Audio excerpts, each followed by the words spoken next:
Hello, I'm Agadal, and today I'll be talking about PID control. So let's say we have a quadcopter, and we are only interested in the vertical motion of this quadcopter for this video.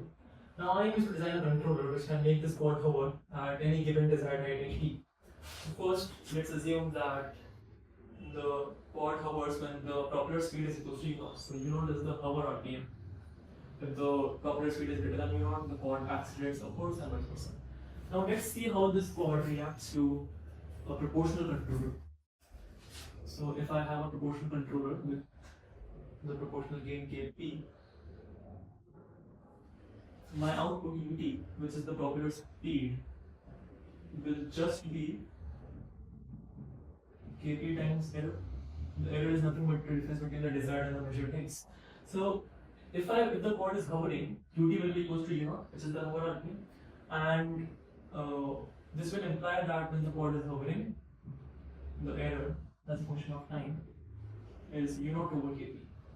So this is a constant non-zero error. Why is it non-zero? It can never be zero because for this error to be zero, Kp will have to be infinitely large, which it cannot be. So this is a constant non-zero error in the system, and we call this the steady state error. What has happened is that the quad went upwards, and at some height, let's say h prime below hd, the product of the error and Kp became equal to u naught. So the quad could not go higher than this height, and it became steady where it came to a rest there, and this steady state error persisted in the system. We obviously want to mitigate this error because we wanted the quad to hover at the height hd, not some height less than hd. So to mitigate the steady state error, we add an integrator term in the system. This integrator basically monitors how the error changed over time, and it will mitigate the steady state error as I will show you. So the output is now just the summation of the integral and the proportional outputs. So now if the integrator has an input which is a constant error, like the steady state error, the output of the integrator will be an increasing value because the area under the curve of this error curve is increasing with time. So this increasing value increases the propeller speed, and this increased propeller speed will allow the quad to get out of this steady state position and eventually become stable at the desired rate hd. So with this integrator term also considered, the final output of the controller ut now becomes a summation of the proportional output and the integral output. So this is the integrated output. Now another thing to notice is that when the quad is hovering at hd, the error will be zero because the measured height is hd, and ut will be equal to u naught. That will mean that this term will be equal to u naught when the quad is hovering at the height hd. There's also a drawback with this PID controller. Let's take the scenario when this is the height hd and the quad is right below this height. In this position, the integral output of this quad is, let's say, somewhere around 2 u naught. This is completely possible because this output depends a lot on how the quad reached at this point. But now when the quad reaches the height hd after a few moments, the proportional output will become zero because the error becomes zero. But the integral output will not become zero. It will still remain somewhere around 2 u naught. And since this is greater than hover RPM, the quadcopter overshoots this height.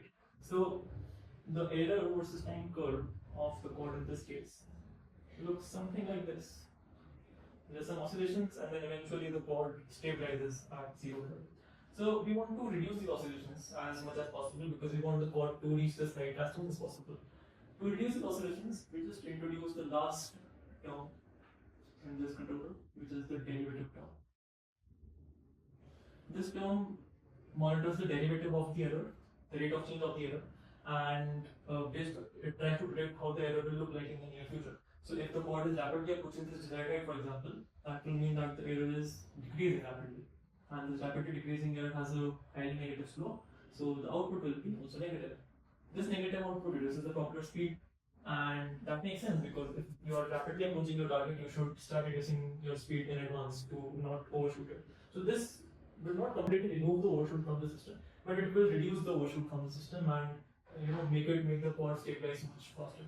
So with this derivative term also included, the total output of the PID controller, the proportional, integral, and the derivative controller becomes just a summation of the integral components. So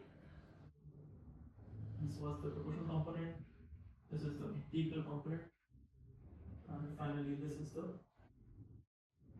derivative form. So this is the final output of our PID controller.